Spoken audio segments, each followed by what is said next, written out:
So you receive these visions and revelations and prophecy and so on.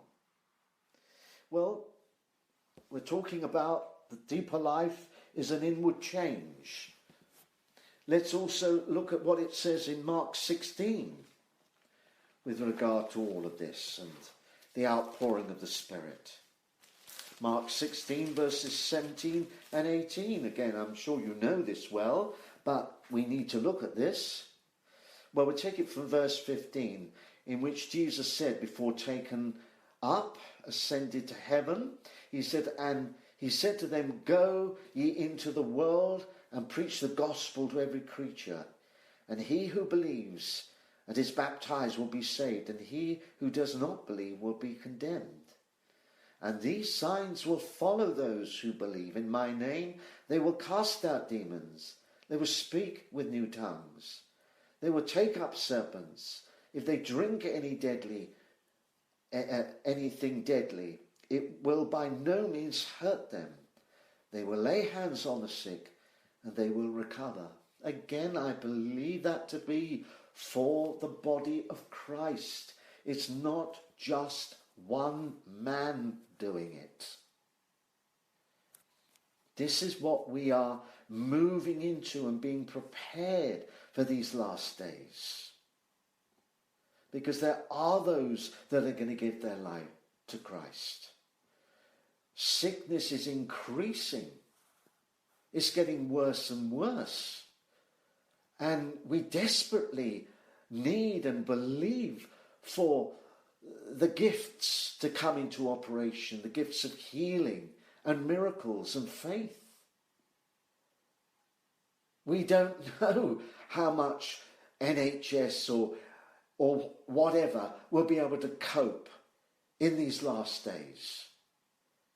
We're getting a glimpse of this through this coronavirus, but this is just the start of other things that are going to unfold. Diseases and pesticences, which Jesus spoke of in Matthew 24. And so, the house of God, you and I, we need to be protected because the enemy is out to try and destroy us.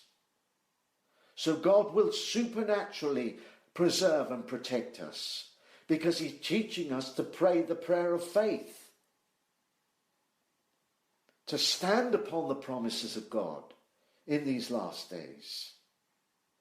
Because we've learnt the name, we know the power in the name of Jesus to cast out these devils.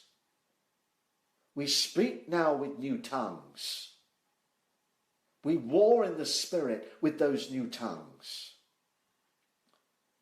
And these serpents, which mean the things of the enemy, or people trying to poison us or destroy us.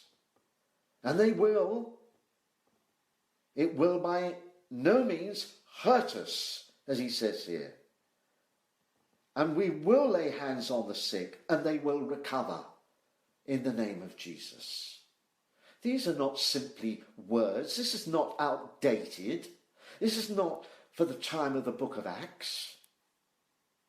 The word of God doesn't change. It's the same yesterday, today and forever.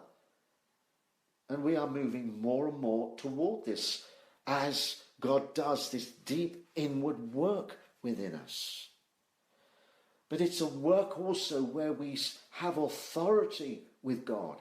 He's bestowed his power upon us and through us. He can entrust us in praying for the sick, laying hands on them, or casting out these demons, because we have been so taught to give him all the glory.